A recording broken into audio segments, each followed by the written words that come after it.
रामायण से जुड़े 7 रहस्य जिनसे दुनिया अभी भी अनजान है। 1. रामायण के हर 1000 श्लोक के बाद आने वाले पहले अक्षर से गायत्री मंत्र बनता है।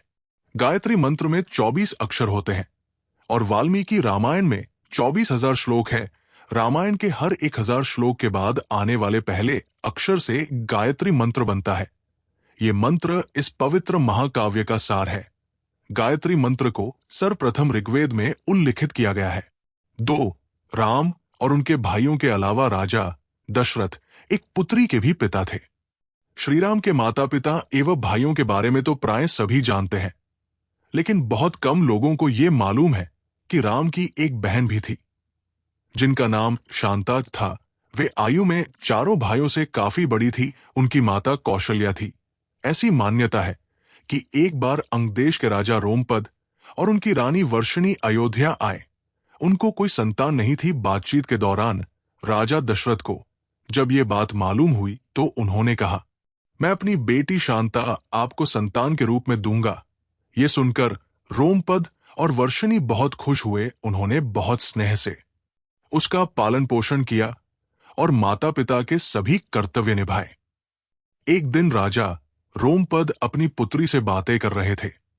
उसी समय द्वार पर एक ब्राह्मण आए और उन्होंने राजा से प्रार्थना की कि वर्षा के दिनों में वे खेतों की जुताई में राज दरबार की ओर से मदद प्रदान करे। राजा को यह सुनाई नहीं दिया और वे पुत्री के साथ बातचीत करते रहे। द्वार पर आए नागरिक की याचना न सुनने से ब्राह्मण को दुख हुआ और वे राजा रोमपद का राज्य छोड़कर चले गए। वो ब्राह्मण इंद्र के भक्त थे। अपने भक्त की ऐसी अनदेखी पर इंद्रदेव राजा रोमपद पर क्रुद्ध हुए और उन्होंने उनके राज्य में पर्याप्त वर्षा नहीं कि इससे खेतों में खड़ी फसलें मुरझाने लगी।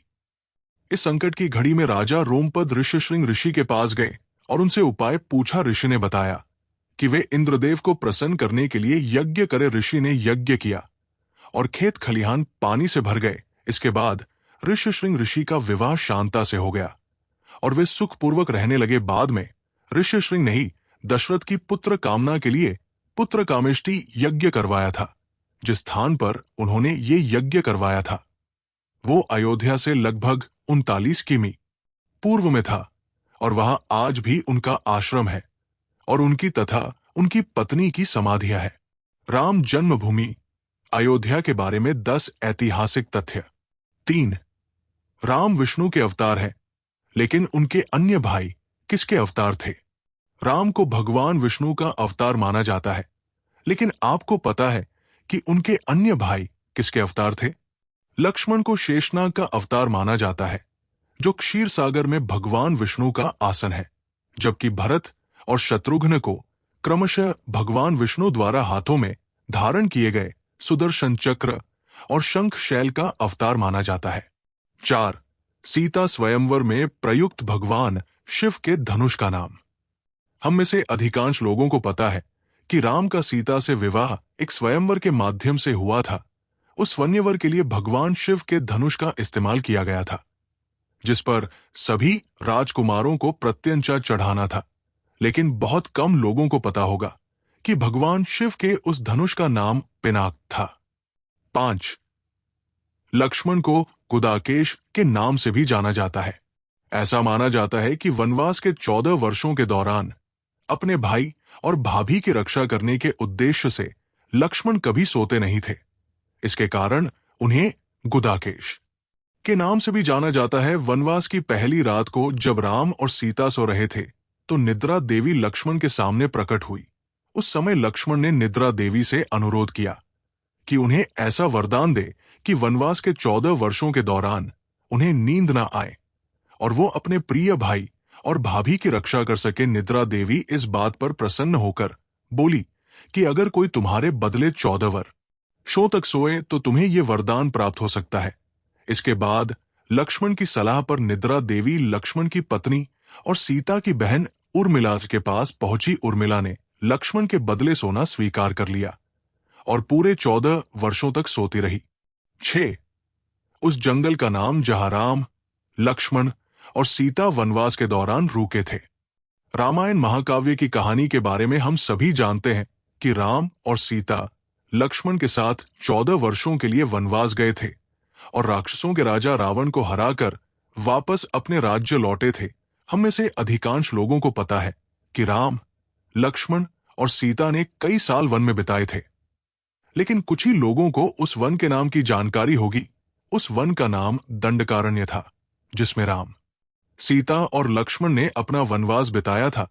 ये वन लगभग 35,600 वर्ग मील में फैला हुआ था, जिसमें वर्तमान छत्तीसगढ़, उड़ीसा, महाराष्ट्र और आंध्र प्रदेश के कुछ हिस्से शामिल थे। उस समय ये वन सबसे भयंकर राक्षसों का घर माना जाता था, इसलिए इसका नाम दंडकारण्य था, जहां दंड का अर्थ सजा देना और अरण्य का अर्थ वन है। 7. लक्ष्मण रेखा प्रकरण का वर्णन वाल्मीकि रामायण में नहीं है। पूरे रामायण की कहानी में सबसे पेचीदा प्रकरण लक्ष्मण रेखा प्रकरण है, जिसमें लक्ष्मण वन में अपनी झोपड़ी के चारों ओर एक रेखा खींचते हैं। जब सीता के अनुरोध पर राम हिरण को पकड़ने और मारने की कोशिश करते हैं, तो वो हिरण राक्षस मारीच का रूप ले लेता है। मरने के समय में मारीच राम की आवाज में लक्ष्मण और सीता के लिए रोता है। ये सुनकर सीता लक्ष्मण से आग्रह करती है कि वो अपने भाई की मदद के लिए जाए, क्योंकि ऐसा प्रतीत होता है कि उनके भाई किसी मुसीबत में फंस गए हैं। पहले तो लक्ष्मण सीता को अकेले जंगल में छोड़कर जाने को राजी नहीं हुए, लेकिन बार बार सीता द्वारा अनुरोध करने पर वो तैयार हो गए। इसके बाद लक्ष्मण ने झोपड़ी के चारों ओर एक रेखा खींची और सीता से अनुरोध किया कि वो रेखा के अंदर ही रहें, और यदि कोई बाहरी व्यक्ति इस रेखा को पार करने की कोशिश करेगा तो वो जलकर भस्म हो जाएगा। इस प्रकरण के संबंध में अज्ञात तथ्य यह है कि इस कहानी का वर्णन ना तो वाल्मीकि रामायण में है और ना ही रामचरितमानस में है, लेकिन रामचरितमानस के लंका कांड में इस बात का उल्लेख रावण की पत्नी मंदोदरी द्वारा किया गया है।